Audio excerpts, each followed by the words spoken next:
इतने कम उम्र में, just in a teen age, I am so unfit. बहुत दिन नहीं लगेगा कि मैं किसी हॉस्पिटल बेड पे नजर आऊंगी। मैं बहुत फिट भी हुई, मुझे मेरे हार्मोनल इश्यूज थे वो रिजॉल्व होने लगे धीरे धीरे, मुझे स्टैमिना मेरा बिल्डअप होने लगा और मुझे लगा कि एक न्यू लाइफ मैंने स्टार्ट की है। 102 kg उसका वेट था और वो पीसीओडी की प्रॉब्लम से डील कर रही थी, बहुत डिप्रेस थी। इंडिया में हम बहुत देख रहे हैं कि diabetes, blood pressure, thyroid, PCOD की प्रॉब्लम्स बढ़ती जा रही है। तो ऐसा क्यों हो रहा है?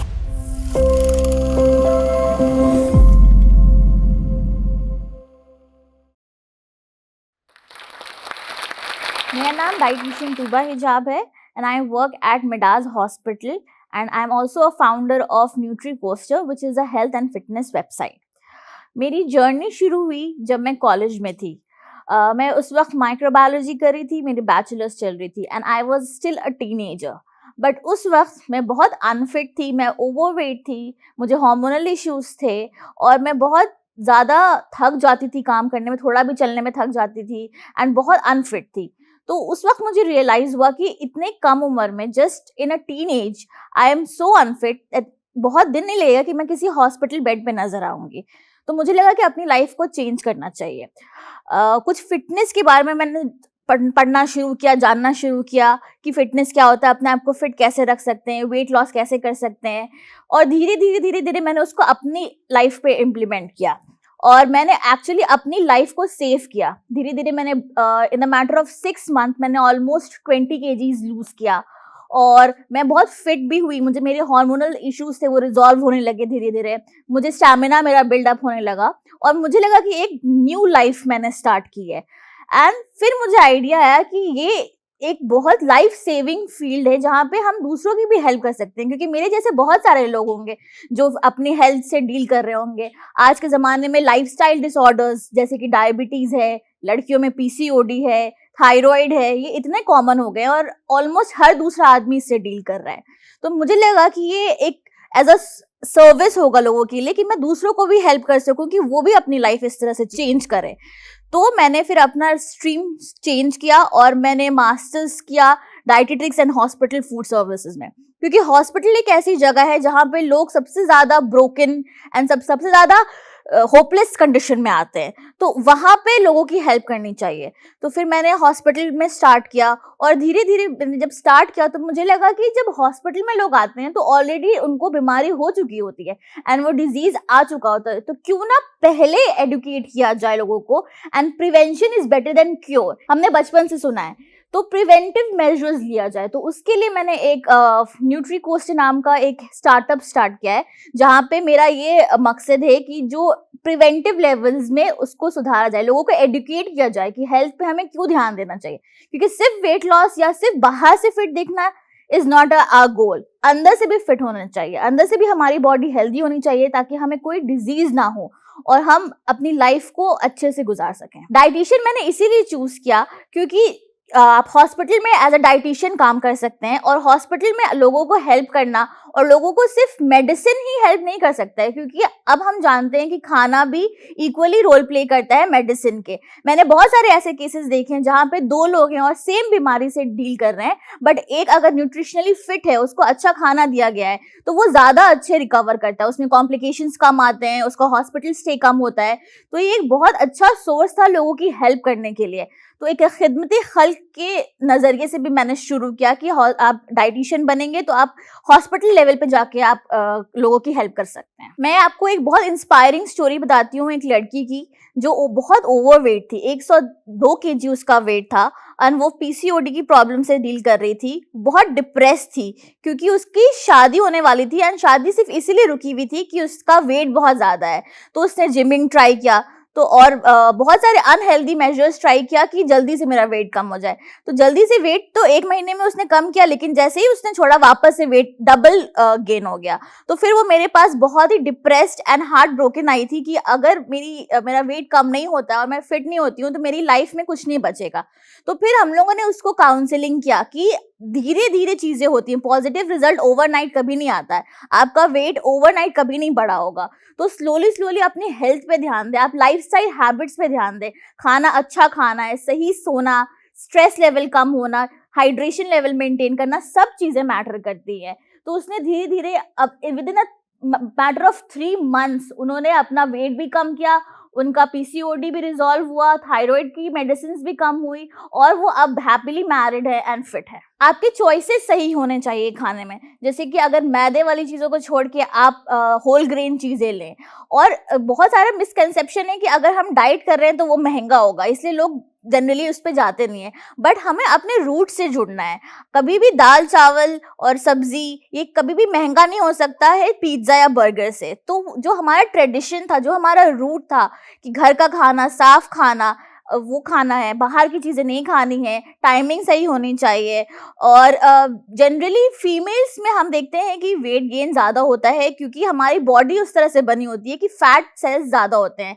मेल जनरली जो वर्किंग आवर्स होते हैं, जिनका सिटिंग जॉब होती है, उनमें देखा जाता है कि बेली फैट बहुत ज़्यादा हो गया है।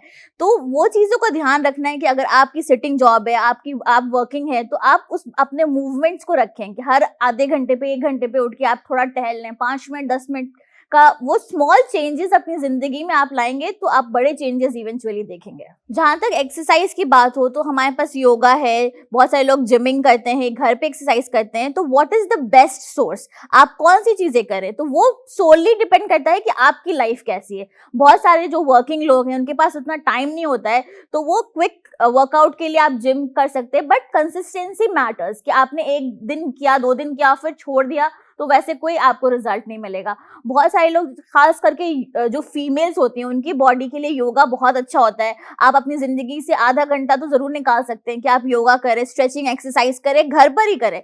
जरूरी नहीं है कि हर बार जिम जाकर ही हमें वो रिजल्ट मिलेगा, घर पे करके भी बहुत बेहतर रिजल्ट मिल सकता है। तो कॉम्बिनेशन ऑफ चीजें हैं। आयुर्वेद में बहुत सारे ऐसे हर्ब्स होते हैं जो आपको हेल्प करते हैं आपकी एनर्जी और इम्यूनिटी बूस्ट करने के लिए, क्योंकि सिर्फ वेट लॉस करना और सिर्फ पतला दिखना इज नॉट अ गोल। हमारी इम्यूनिटी बूस्ट होनी चाहिए और हम फिट भी होने चाहिए। That is our goal. India में हम बहुत देख रहे हैं कि diabetes, blood pressure, thyroid, PCOD की प्रॉब्लम्स बढ़ती जा रही है। तो ऐसा क्यों हो रहा है? ऐसा क्या हम मिस कर रहे हैं जो हमारे पहले के जनरेशन वाले लोग करते थे और हम नहीं कर रहे? वो ये है कि हम बहुत फैंसी चीजों के पीछे भाग रहे हैं। हमने अपना ट्रेडिशन, हमने अपना बेस छोड़ दिया है।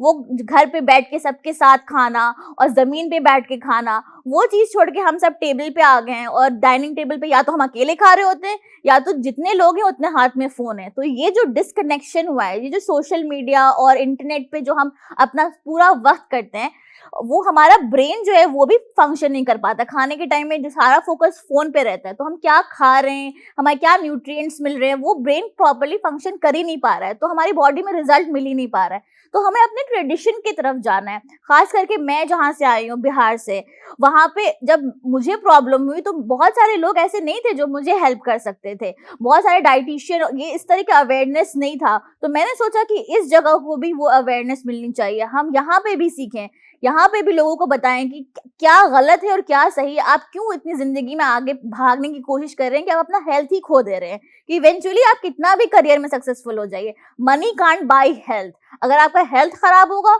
तो फिर सब कुछ ऐसे ही का ऐसे ही रखा रह जाएगा। मैंने देखा है बहुत सारे लोग जो उन्होंने बहुत कामयाबी हासिल की, बट हॉस्पिटल के बेड में उनको कुछ नहीं समझ आती है। उस वक्त सिर्फ ये रहता है कि काश मैंने अपने हेल्थ पे भी ध्यान दिया होता। तो वो चीजें जरूर ध्यान रखें। लोग आजकल प्रोटीन के लिए बहुत ज्यादा प्रोटीन पाउडर्स और सप्लीमेंट्स और जितने भी न्यूट्रिएंट्स होते हैं, जैसे आयरन है तो आयरन सप्लीमेंट खा लिया, कैल्शियम सप्लीमेंट खा लिया, तो वो पॉपिंग पिल्स पॉपिंग वाले कल्चर में बहुत हो गए। हालांकि हमारा किचन ही हमारी फार्मेसी है। हम कहते हैं कि फार्मेसी जो सबसे बेसिक होती है वो हमारा किचन है। तो आप अगर प्रोटीन चाहते हैं तो आप पिल्स खाने के बजाय या सप्लीमेंट्स खाने के बजाय, आप अगर नॉनवेज है तो आप एग वाइट्स लीजिए, चिकन लीजिए, फिश लीजिए। अगर आप वेजिटेरियन हैं तो एज सिंपल एज सत्तू आप पिएंगे तो it's as equal as protein shake. या फिर आप दाल लीजिए, लेग्यूम्स लीजिए, soya is a very good source of protein. उसी तरह से आयरन की कमी हो रही है तो आयरन पिल्स खाने से बेहतर है कि आप अपनी लाइफ में अपने खाने में आयरन डालिए। तो जैसे आप अगर नॉनवेज हैं तो आप लिवर, कलेजी वो खा सकते हैं, या फिर आप डेट्स खा सकते हैं, पालक खा सकते हैं, तो अपनी किचन को ही अपनी फार्मेसी बनाएंगे और बाहर के पिल्स, जो प्रिजर्वेटिव्स और आर्टिफिशियल खाने से जितना आप बच सकते हैं उतना बचे। मैं एक हॉस्पिटल में काम करती हूँ, तो जब लोग हॉस्पिटल आते हैं तो वो ऑलरेडी डैमेज हो चुका होता है और ऑलरेडी ब्रोकन फॉर्म में आते हैं, डरे हुए आते हैं, उनको ये नहीं पता कि हम बचेंगे कि नहीं, या हमारी फैमिली, हमारे लव्ड वन बचेंगे कि नहीं। तो मुझे लगता है कि हमें बहुत जरूरी है ये अवेयर करना लोगों को कि आप स्टार्टिंग से ही शुरू करें अपनी बेसिक, क्योंकि जब भी प्रॉब्लम हो रहा होता है ना, तो बॉडी हमें सिग्नल्स देती है। Our body whispers before it scream, तो वो विस्पर हमें सुनना है कि जैसे जब कोई बीमारी एकदम से नहीं शुरू होती है, ऐसा नहीं है कि आज हम फिट हैं और कल हमें कैंसर या हार्ट की बीमारी हो गई, वो धीरे धीरे शुरू करती है। जैसे प्रॉब्लम्स जैसे एसिडिटी है, कॉन्स्टिपेशन है, ये सारी चीजें हैं, वो आप अपनी बॉडी को सुनिए। अगर कुछ गड़बड़ है तो बॉडी बता रही है कि हमको बहुत टायर्ड फील हो रहा है, हम सो के उठ रहे हैं लेकिन हम एनर्जेटिक फील नहीं कर पा रहे हैं, या हम कोई भी काम कर रहे हैं हम थक जा रहे हैं, तो ये सारी सिग्नल्स है कि शायद कुछ बड़ा हो रहा है। तो अगर हम इस छोटी सिग्नल्स को ही क्योर कर ले और वहीं पर हम उसको एक्ट करें, तो शायद हम कैंसर और हार्ट प्रॉब्लम्स और किडनी फेलियर जैसी बीमारी से बच सकते हैं। क्योंकि हॉस्पिटल में रोज हम देखते हैं कि लोग इतने परेशान हैं, सब कुछ बिक जाता है, उनका घर बिक जाता है, लेकिन फिर भी कभी कभी वो लोग बचा नहीं पाते अपने लोगों को, और वो एक जो रिग्रेट होता है उस वक्त कि काश हमने पहले ही कर लिया होता, काश जब हमें बहुत एसिडिटी हो रही थी या कॉन्स्टिपेशन हो रहा था हमने तभी समझ लिया होता कि कुछ गड़बड़ है। तो प्लीज अपनी बॉडी को सुनिए, और लाइफ में इतना ज्यादा नहीं भागना है कि हम अपने हेल्थ को ही खो देंगे, क्योंकि हेल्थ इज वेल्थ। हम कभी भी वेल्थ नहीं कमा पाएंगे या बहुत लंबा सस्टेन नहीं कर पाएंगे अगर हमारा हेल्थ ही अच्छा नहीं होगा। तो उस चीज को ध्यान रखना है। बच्चों को मुझे लगता है कि स्कूल के लेवल पे एक चैप्टर होना चाहिए जहाँ पे न्यूट्रिशन के बारे में बताया जा रहा है, तो वहां से हम एक नॉलेज को बिल्डअप करना चाहिए। उधर में हमें बताना चाहिए इम्पोर्टेंस, क्योंकि आजकल बच्चे बिल्कुल नहीं समझते हैं कि खाना कि हमें जो मिल रहा है वो कितना, मतलब ग्रैटिट्यूड नहीं देते खाने को, बस बाहर का खाना, और बाहर कल्चर, आउटसाइड कल्चर इतना बढ़ गया है कि उन्हें कोई नॉलेज ही नहीं है कि न्यूट्रिशन क्या होता है, हेल्थ क्या होता है, और हम क्या खो रहे हैं। तो बच्चों में ये चीजें अवेयरनेस करना बहुत जरूरी है, और उनको भी समझाना कि हेल्दी ईटिंग क्या होता है, आप क्या खो सकते हो बड़े होके, वो चीजें समझाना बहुत जरूरी है। मैं जोश टॉक को बहुत थैंक यू बोलना चाहती हूँ कि मुझे एक प्लेटफॉर्म मिला जहाँ पे मैं लोगों तक ये बात पहुंचा सकूं कि अपने हेल्थ पे, अपने न्यूट्रिशन पे, अपनी बॉडी पे काम करें, और सिर्फ बाहरी नहीं अंदरी बॉडी पे काम करें। और ये एक बहुत अच्छा प्लेटफॉर्म है जहाँ पे मुझे मौका मिला है, and thank you for calling me. Thank you Josh talk for having me here and giving me this platform to spread my knowledge and my story.